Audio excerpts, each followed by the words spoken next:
apabila ada sampah bisa langsung dibuang ke tempat sampah. Oke ya, Bu Cia rasa ternyata semuanya sudah rapi, sudah bersih, bisa berdiri. Tepuk tangan untuk kalian. Kita mengawali pembelajaran pada bagian ini. Alangkah baiknya kita awali dengan berdoa terlebih dahulu. Ketua kelas bisa dipimpin doa, Yesus. Sikap berdoa. Berdoa mulai.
Alhamdulillah ya, kelas kita nihil seperti itu.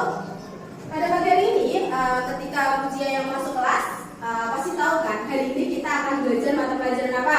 PPKN. Ya, pada bagian ini kita akan belajar mata pelajaran PPKN. Ujian minta tolong untuk buku LKS, buku paket, Undang-Undang Dasar 1945 dan juga buku tulis dikeluarkan semuanya.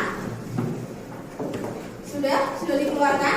Sudah. Pada bagian ini kita akan belajar materi apa? Memahami tata urutan peraturan perundang-undangan di Indonesia. Iya, kita akan belajar tentang memaknai tata urutan peraturan perundang-undangan di Indonesia. Berarti bisa dibuka bukunya halaman berapa dalam buku paket maupun LKS? 61. Oke, sudah dibuka semuanya? Sudah.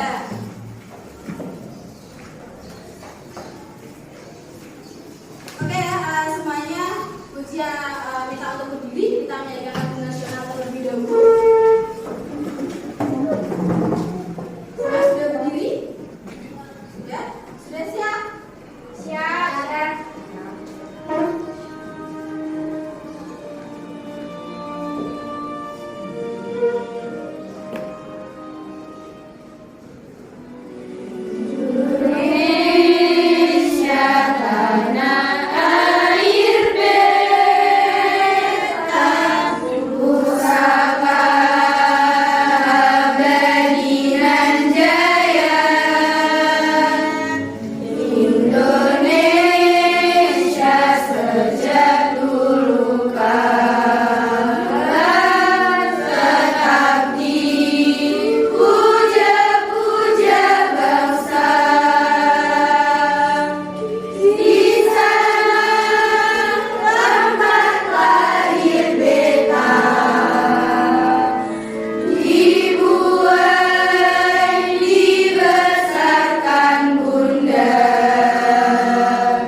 seperti itu. Masih ingatkah kalian UU nomor 12 tahun 2011? Urutannya bagaimana? Ada yang bisa menjawab? Oke, Mikis bisa menunjukkan ya. Bisa ditulis kawan tulis.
Ya, ini adalah tata urutan peraturan perundang-undangan nomor 12 tahun 2011 seperti itu.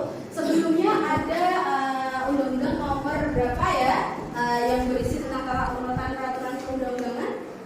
Ada nomor 10 tahun 2004. Ada yang berani menuliskan? Ivan, Ella.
dibacakan.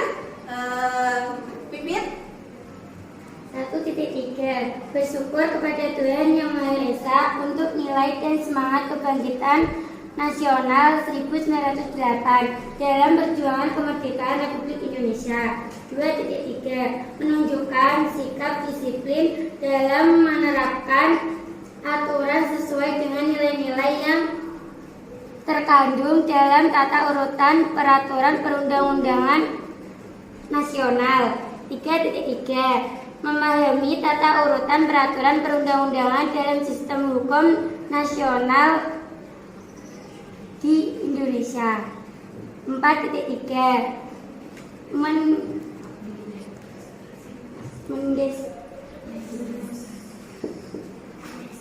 mendemonstrasikan pola pengembangan tata urutan peraturan perundang-undangan dalam sistem hukum nasional di Indonesia. Ya, itu kompetensi dasar yang akan kita capai.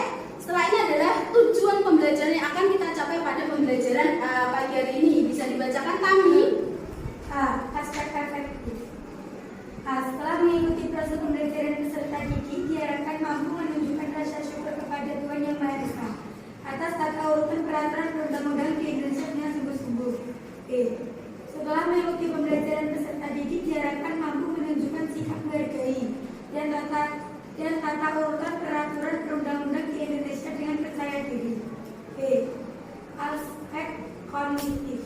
Melalui kegiatan mengamati tayangan video tentang tata urutan peraturan perundang-undangan di Indonesia, peserta didik mampu mendeskripsikan tata urutan peraturan perundang-undangan di Indonesia dengan benar. Melalui kegiatan mengamati tayangan video tentang tata urutan peraturan perundang-undangan di Indonesia, peserta didik mampu menyusun tata urutan peraturan perundang-undangan di Indonesia dengan baik dan benar. Aspek psikomotor. Melalui diskusi kelompok, peserta didik mampu merinci tata urutan peraturan perundang-undangan di Indonesia dengan baik dan bertanggung jawab. Melalui presentasi secara kelompok, peserta didik mampu menyajikan tata urutan peraturan perundang-undangan di Indonesia dengan baik dan bertanggung jawab. Ya, itu adalah tujuan pembelajaran kita pada pagi hari ini. Selanjutnya, ini adalah sumber belajar yang akan kita gunakan sebagai acuan dalam pembelajaran kita ya. Selain LKS dan buku paket dan juga Undang-Undang Dasar 1945, ada beberapa acuan yang Bujia gunakan seperti itu.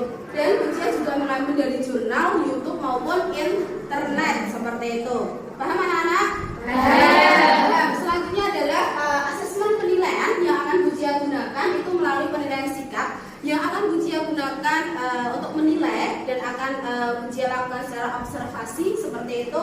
Untuk pengetahuannya nanti melalui tes tertulis dan diskusi. Jadi nanti akan ada diskusi kelompok juga untuk penilaian pengetahuan yang dikerjakan secara kelompok seperti itu. Untuk keterampilannya nanti juga dikerjakan secara diskusi tetapi dipresentasikan di depan ya anak-anak secara bergantian seperti itu. Paham anak-anak?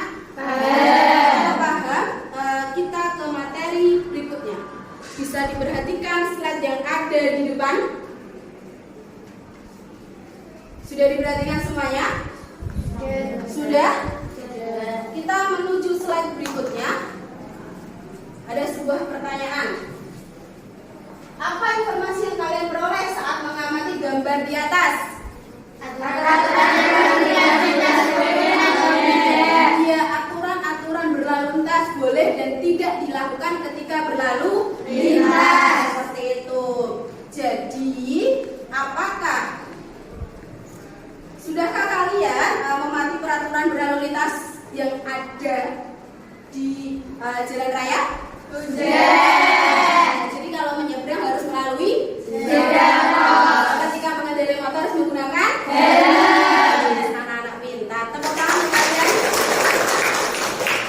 Oke, kalau bicara tentang peraturan perundang-undangan itu apa? Peraturan perundang-undangan secara umum dan keluar ditetapkan lembaga negara atau badan yang berwenang melalui prosedur yang ditetapkan dalam peraturan perundang-undangan. Itu ya, keren-keren sekali.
negara yang baik, khususnya pelajar, diajak untuk dapat memahami peraturan perundang-undangan. Dengan harapan, setelah kalian memahami bab ini, dapat menumbuhkan ketaatan terhadap hukum sesuai dengan peraturan perundang-undangan. Mari kita mulai belajar dari pembahasan materi bagian 1 terlebih dahulu, yaitu pengertian peraturan perundang-undangan nasional. Kita akan bahas dari pengertian peraturan itu sendiri. Peraturan merupakan tata tertib yang harus dipatuhi. Dimanapun kita berada, pasti kita selalu menemukan aturan, baik itu di rumah, di sekolah, di kereta, di jalan, bahkan di toilet pun pasti ada aturan. Termasuk di negara Indonesia sebagai negara yang kaya akan sumber daya alam dan sumber daya manusia, dalam mengatur negara perlu adanya aturan.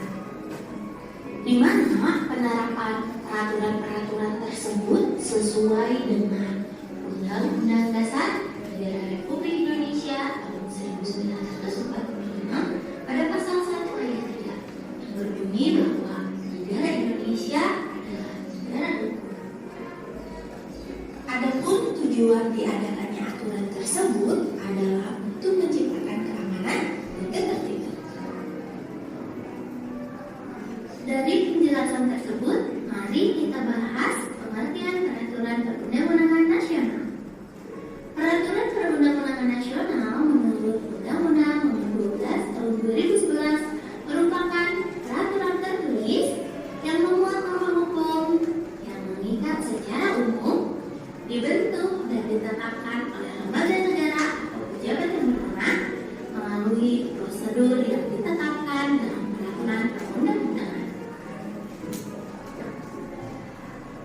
Kita akan lanjutkan pada pembahasan materi selanjutnya ya, yaitu pada pembahasan materi bagian 2 mengenai tata urutan peraturan perundang-undangan di Indonesia. Tata urutan perundang-undangan di Indonesia memiliki hierarki atau tingkatan. Tingkatan peraturan perundang-undangan di Indonesia yang sesuai dengan Undang-Undang Nomor 12 Tahun 2011 sesuai dengan pasal 7, yaitu dari mulai urutan yang tertinggi yaitu Undang-Undang Dasar, kemudian aturan di bawahnya yaitu ketetapan MPR, urutan selanjutnya yaitu undang-undang yang sederajat dengan peraturan pemerintah pengganti undang-undang atau disingkat dengan Perpu, kemudian urutan selanjutnya yaitu peraturan pemerintah atau disingkat PP, kemudian selanjutnya peraturan presiden atau disingkat dengan Perpres, urutan selanjutnya ada peraturan daerah tingkat provinsi atau disingkat dengan Perda provinsi, dan selanjutnya ada peraturan daerah tingkat kabupaten atau kota yang disingkat Perda kabupaten atau kota. Tata urutan ini perlu dilakukan sesuai dengan prinsip atau asas umum yang berlaku dalam hukum, yaitu sebagai berikut.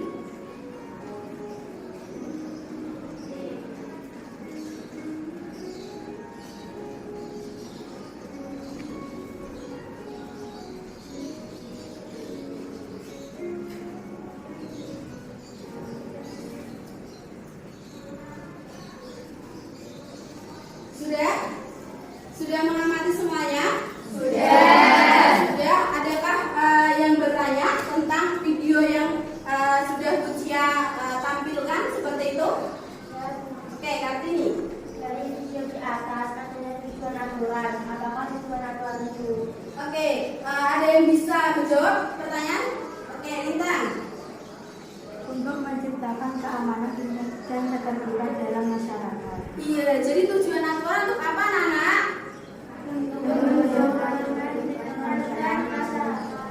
Iya, untuk menciptakan ketertiban dalam masyarakat.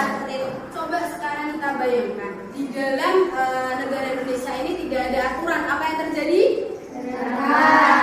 Iya, akan berantakan, banyak konflik terjadi di mana-mana. Seperti itu. Sudah paham ya? Kalau sudah paham, amati video satu lagi. Ini berhubungan tentang nanti kalian harus melakukan analisis seperti itu ya. Jadi ini adalah sebuah masalah yang harus kalian pecahkan dalam video ini. Siapkah kalian? Ya. Halo Tagas, kembali lagi sama kita di channel Berarti Apa. Video materi kali ini kita akan membahas tentang pelanggaran hukum dan juga contoh pelanggaran hukum yang ada di Indonesia. Mari kita simak bersama-sama.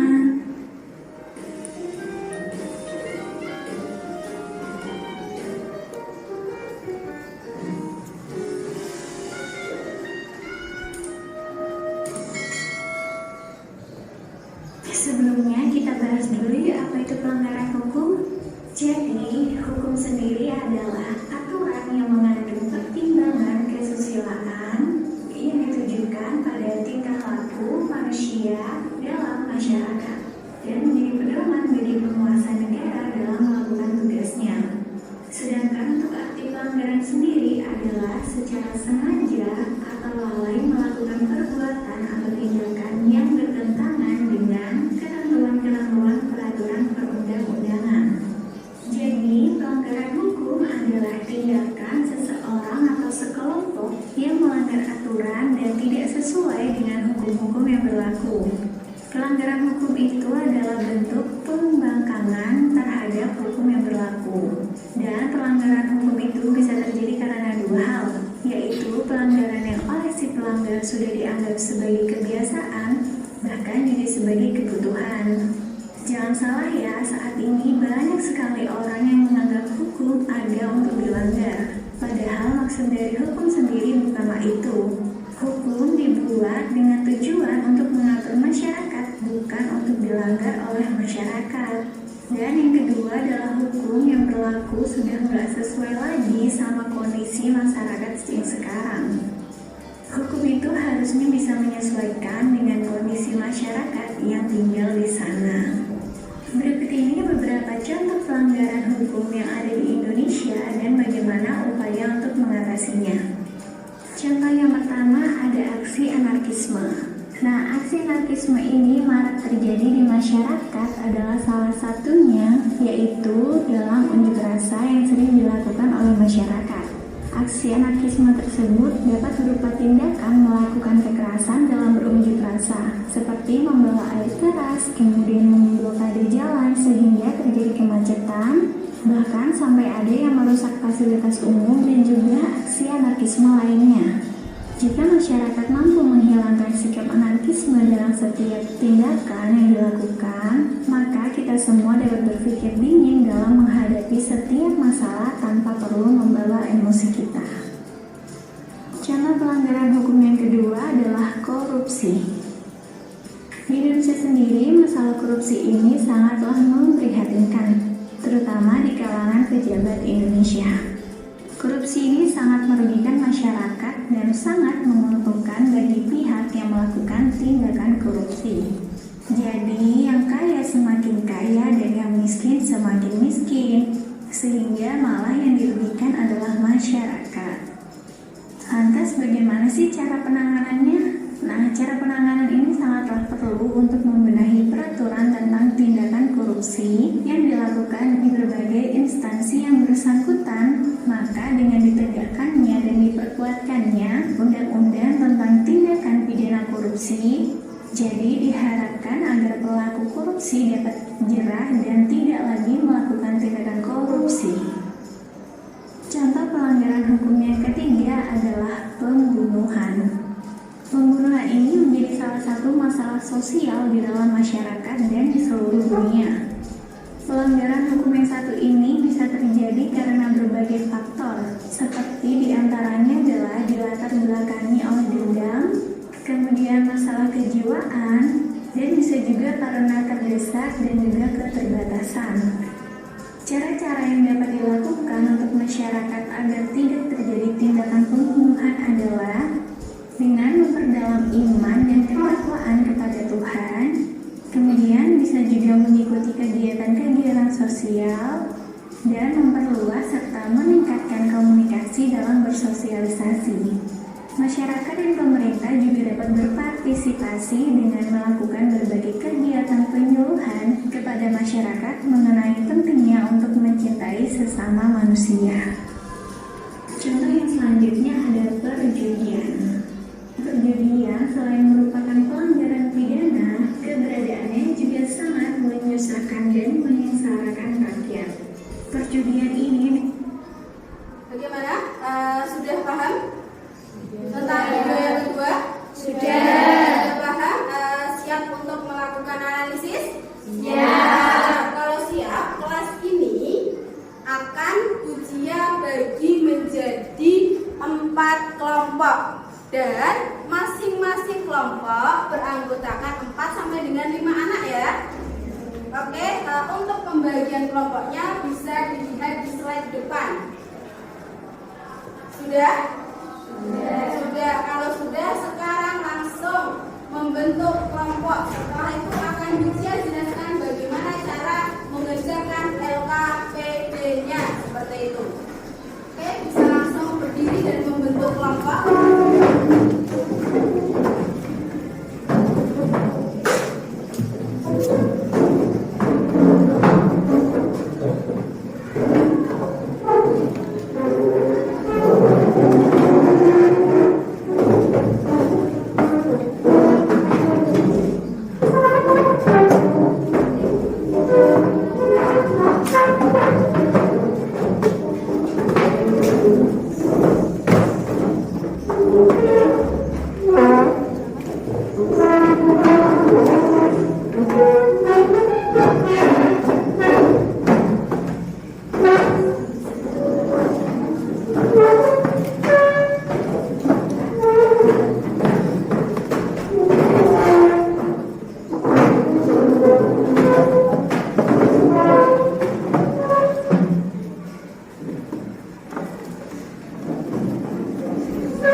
Sudah membentuk kelompoknya masing-masing?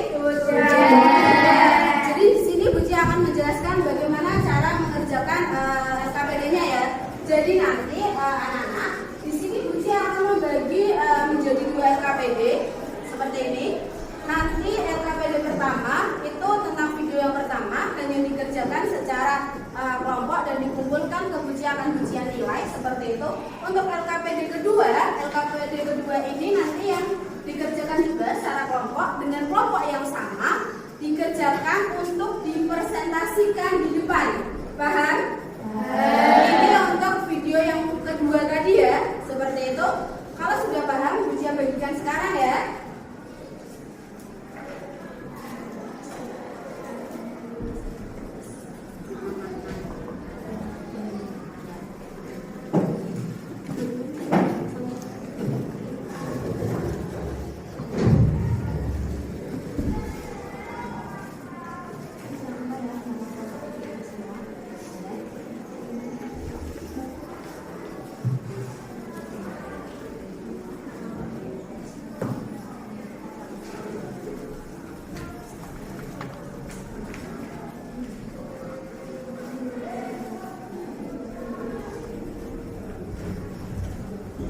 Oke, semuanya sudah menerima LKPD yang Bu Cia serahkan? Kalau sudah menerima bisa langsung dikerjakan dua-duanya secara kelompok. Oke, mari mengerjakan semuanya.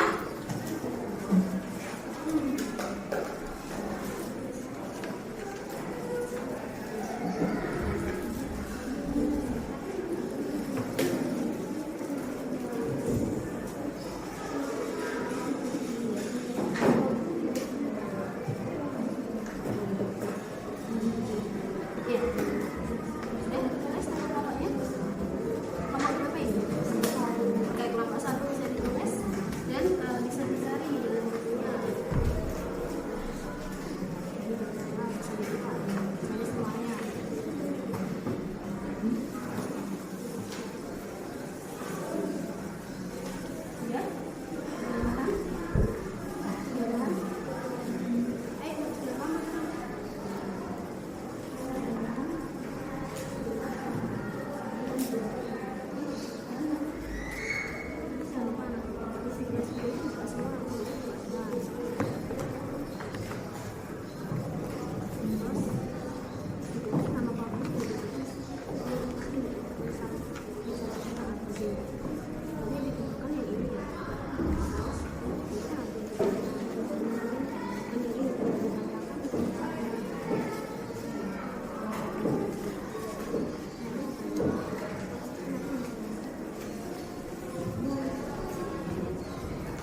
2.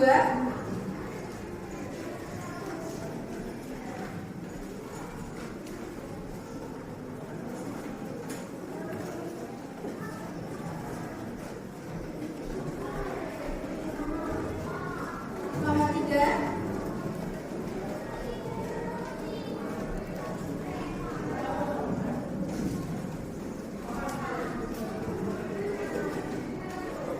Nomor 4.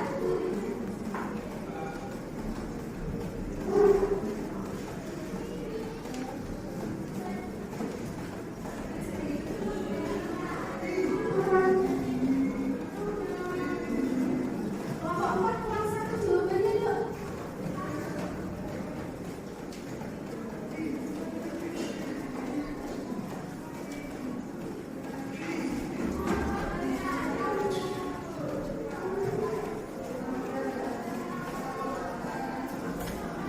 Oke ya, sebelum maju presentasi, karena semua sudah mengerjakan dengan baik seperti itu, kita ice breaking terlebih dahulu seperti itu ya.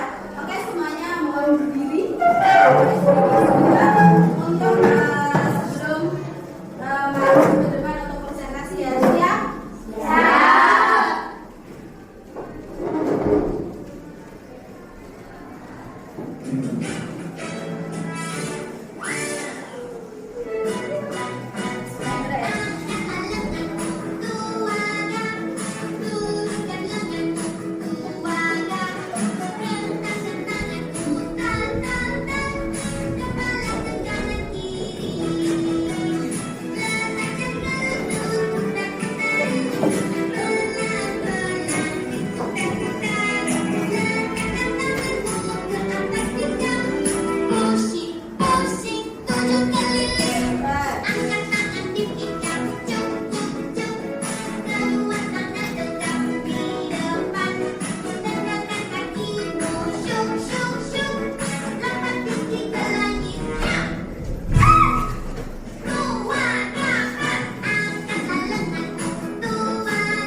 memaknai tata urutan peraturan perundang-undangan di Indonesia.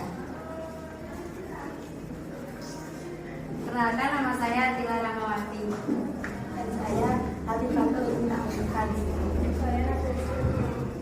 Perkenalkan, nama saya Fiona Martor. Nama saya Nurul Skinta Tiralpa.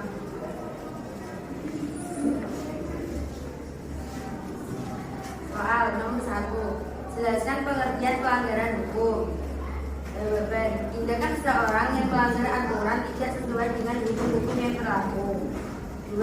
Sebutkan contoh pelanggaran hukum dan bagaimana upaya untuk mengatasi pelanggaran hukum yang ada dalam video. 1. Anarkisme, unjuk rasa yang menimbulkan kekerasan fisik.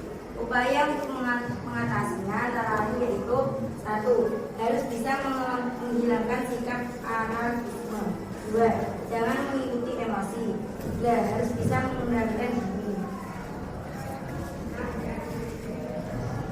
2. Korupsi. Masalah korupsi tidak hanya mencakup bidang pemerintahan saja, tetapi dalam berbagai bidang pelayanan politik. Upaya untuk mengatasi antara lain yaitu 1. Memenuhi peraturan dengan penegakannya dan evaluasinya undang-undang tentang tindakan pidana korupsi. 2. Membekali ilmu agama lebih dalam lagi. 3. Pembunuhan. Masalah sosial itu terjadi karena beberapa faktor, salah satunya karena dendam. Masalah kejiwaan dan terdesak akan keterbatasan ekonomi. Upaya untuk mengatasi antara lain yaitu 1. Memperkuat iman dan ketakwaan. 2. Banyak bergaul dengan teman-teman. 3. Mengikuti kegiatan sosial dan bersosialisasi. 4. Kemudian merupakan pelanggaran pidana dapat membuat orang nekat melakukan berbagai tindakan pelanggaran hukum karena terjadi ketika salah jadi berpotensi untuk melakukan diskriminasi. Upaya untuk mengatasi antara lain yaitu 1. Masyarakat yang penegak hukum harus saling bekerja bersama-sama menuntaskan kejahatan yang marak terjadi dalam lingkungan masyarakat. 5. Pencurian itu tindakan melanggar hukum. Upaya untuk mengatasi antara lain yaitu 1. Menegakkan sumber daya manusia. 2. Mengembangkan karya dasar dan kegiatan adat. 6. Terorisme, suatu tindakan sekelompok orang untuk menentang suatu hal yang dianggap salah. Upaya untuk mengatasi antara lain yaitu 1. Menjaga persatuan dan kesatuan Indonesia. 2. Melaporkan radikalisme dan terorisme kepada aparat yang berwenang. 3. Mendukung aksi perdamaian. 7. Pemerasan, melanggar norma dan aturan hukum karena tindakan itu termasuk manipulasi terhadap sesuatu yang benar menjadi tidak benar. Upaya untuk mengatasi antara lain yaitu 1. Menerapkan budaya jujur sejak dini. 8. Pelecehan seksual. Hal itu terjadi karena hawa nafsu dan pergaulan bebas. Upaya untuk mengatasi antara lain yaitu 1. Perlu adanya pengawasan dari orang tua dan benar-benar membatasi pergaulan bebas.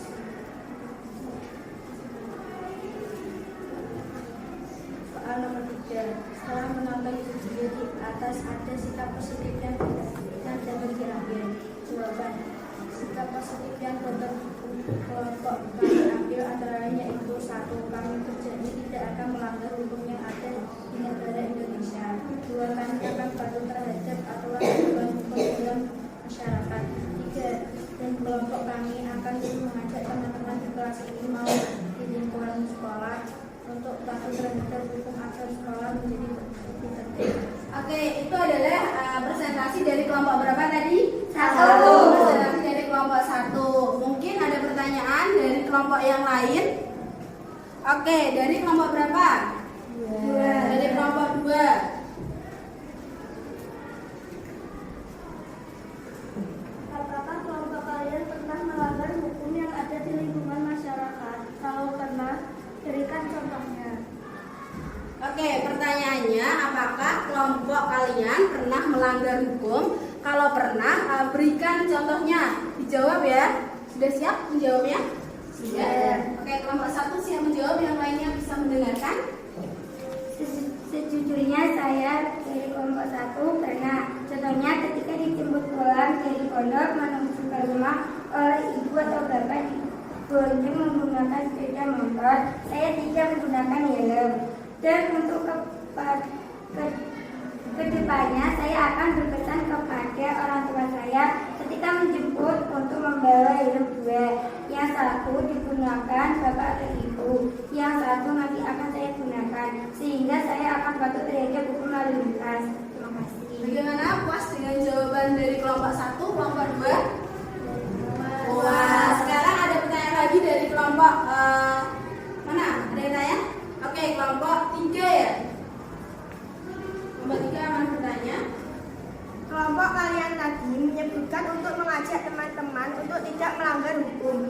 tahu bagaimana caranya? Oke, pertanyaannya bagaimana caranya agar kalian tidak melanggar hukum seperti itu? Saya akan menjawab. Mungkin dengan cara yang pertama, ada yang menjadi contoh dari kelompok kami terlebih dahulu untuk aku baca buku. Setelah itu memberitahukan dampak negatif mana seperti contoh dapat mendapatkan sanksi yang tegas seperti di penjara, dan akan juga memberitahu dampak sesuatu sebenarnya buku, yaitu kita akan merasakan tentram dan terlindungi. Oke, bagaimana kelompok 3 puas dengan jawaban kelompok 1? Puas. Jadi kalau kita bicara tentang hukum itu kan sifatnya apa sih, Dok? Mengikat dan memaksa. Maka dari itu kita harus apa? Patuh terhadap hukum. Iya, patuh terhadap aturan-aturan hukum. Oke, kita bisa kasih tepuk tangan untuk kelompok 3. Warahmatullahi wabarakatuh. Waalaikumsalam warahmatullahi wabarakatuh. Oke, tepuk tangan untuk kelompok 1. Terima kasih ya kelompok 1 seperti itu.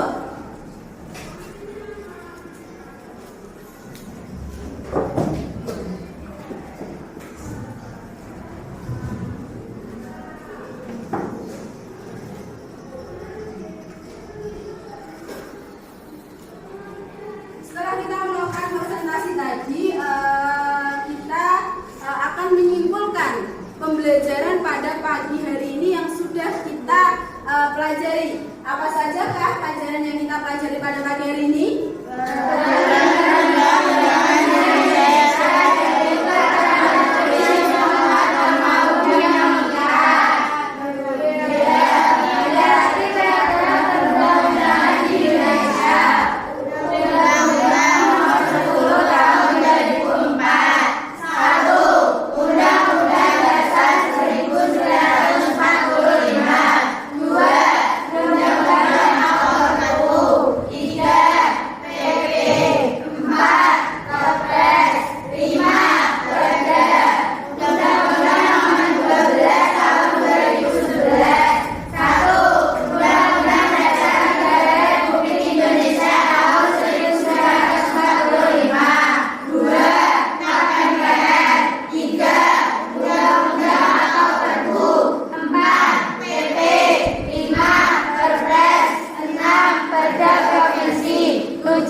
Oke, jadi ini adalah materi yang kita dapatkan pada pagi hari ini ya. Ternyata kalian sudah menguasai semua. Tepuk tangan untuk kalian.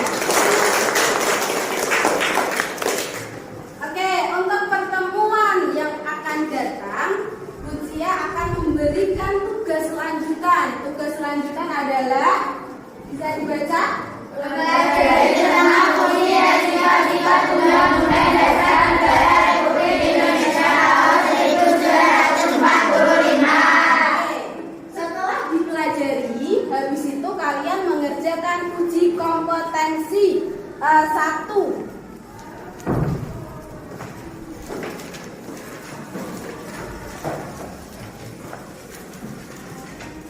Sudah dibuka?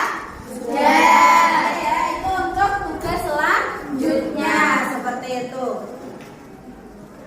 Oke, sebelum mengakhiri pembelajaran pada pagi hari ini, alangkah baiknya kita akhiri dengan berdoa. Bilqis bisa dipimpin doa seperti itu. Kita berdoa mulai.